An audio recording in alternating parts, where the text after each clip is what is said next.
So Max Squad, in case you didn't know, or unless you've been living under a rock or missed the last video, I recently upgraded to the LG G8 ThinQ. First impressions, coming up.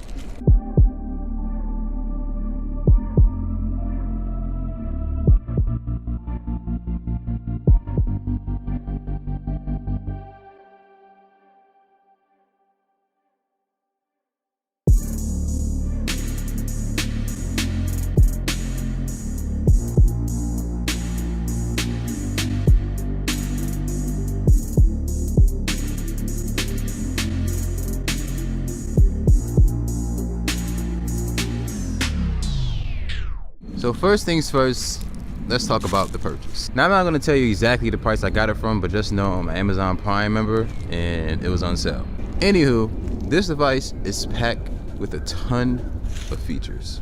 All types of stuff. This phone is top notch. One of the main things that got my attention with this phone when I first opened it and got out the box was the actual design. I love the design.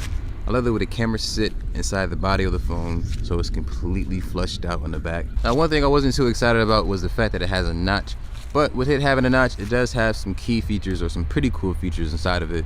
So it's not like completely useless space. So this is a phone that has a cool little feature that allows you to use your hands as gestures. It can actually detect the nerves in your palm, in which you can actually unlock your phone, and you can use your the hand gestures to actually turn the volume up, skip videos, things like that. A feature that I'm probably not going to use that much, but it's there. I like it. If you guys are like me, you knew the internal specs inside of the LG G8 ThinQ already, but we can talk about it really quickly. 6 gigs of RAM, 128 gigs of internal storage.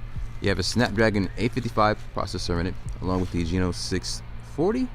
Correct me if I'm wrong in the comments. You get a 3,500 milliamp hour battery, 12 megapixel camera on the rear, along with a 16 megapixel super wide angle camera, and the front camera I believe is 8 megapixels. The screen is 3120 or 3140 by 1440, so it is 2K, has over 500 pixels per inch, and it's OLED, so a pretty nice looking screen. Blacks are super black, all the colors are vibrant and they pop out at you. You'll love this screen. And it also has an always on display. Another cool feature with this device is that it has 3D sound. Now, a lot of people said that they didn't like the speaker setup on the device, but me personally, I actually like it. You get a bottom firing speaker, and there's a speaker that I guess is more so built around the outside of the screen so that you feel the actual device vibrate, and it's perceived as a little bit more loud. So you definitely can hear this in noisy environments. It's not going to be a problem when you're making phone calls, listening to audio on the device. It's not going to give you an issue at all.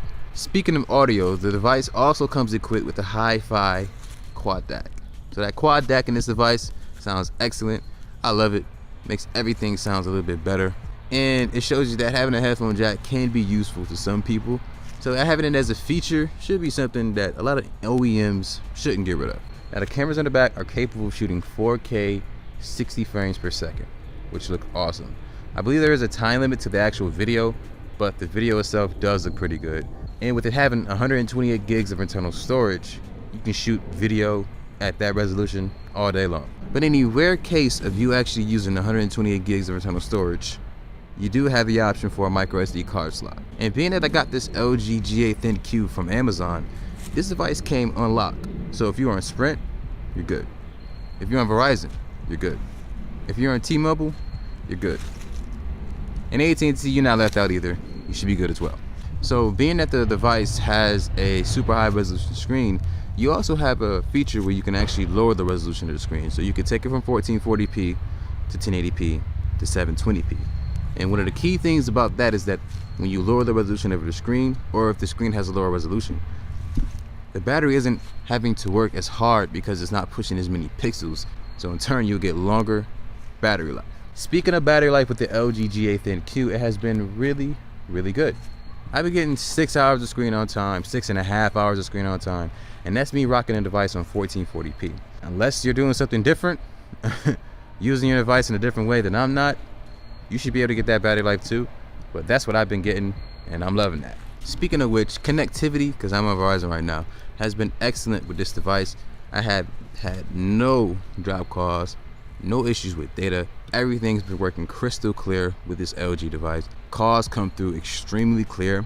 If you're having trouble with the earpiece, you can go ahead and throw it on speaker and make it even louder so that you can hear them no problem. But as far as all that goes, text messaging, phone calls, all of that has been a breeze.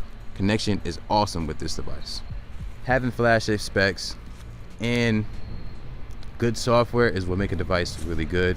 And the features that LG implemented on this device are pretty good. I'm liking them. It's something different and it's not the same as opposed to what other OEMs release. Let me know in the comment section below. Do you guys like the LG G8 ThinQ?